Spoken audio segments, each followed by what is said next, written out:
তাই আর সময় নষ্ট না করে ঝটপট এগিয়ে চললাম তার উদ্দেশ্যে। ক্যান্টারবেরি টাইপ করে ইন্টারনেটে সার্চ করলে এই জায়গার ফটোই সবার প্রথম আসে। নদীর পাশে গড়ে ওঠা এই গার্ডেনটা ট্যুরিস্টদের সবচেয়ে বেশি অ্যাট্রাকশনের জায়গা।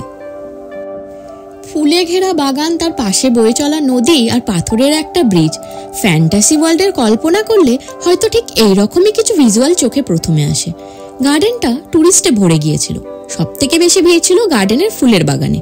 দুর্ভাগ্যবশত ফটো তোলার সেই ভিড়ের মাঝে আমার আর ফটো বা ভিডিও তোলা হয়ে ওঠেনি।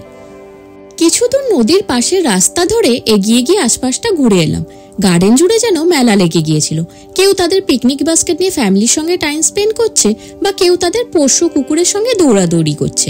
কেউ কেউ তো আবার ওই নদীর হাঁটু জলে নেমে গিয়েছিল। তাদের এক্সাইটমেন্ট সত্যিই দেখার মতো ছিল। সবকিছু দেখে মনে হচ্ছিল সামারের এই লাস্ট ছুটির দিনটা কেউ যেন হাতছাড়া করতেই চায় না। এরকম এক সুন্দর দিনের রস টেনে টেনে উপভোগ করা যেন সবার অধিকার। প্রকৃতির সব রস নিংড়ে যতটা আপন করা যায় তারই চেষ্টা। তারপর আর কি, দিন শেষ হয়ে যাবে, ছুটিও শেষ হয়ে যাবে, আবার ফিরে যেতে হবে সেই গতানুগতিক জীবনে।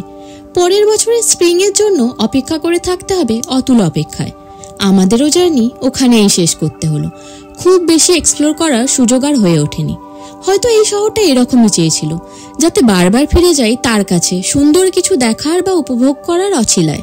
সুন্দর এই শহরটাকে আপাতত বিদায় দিয়ে আমরা ধীরে ধীরে এগিয়ে গেলাম লন্ডনে বন্ধুর বাড়ির দিকে। এই ট্যুরটি ছোট আর ইনকমপ্লিট হলেও আমাদের এক গুরুত্বপূর্ণ বিষয় বুঝিয়ে গেল যে প্রকৃতি আর ভাগ্যের কাছে আমরা কতটা নিরুপায়।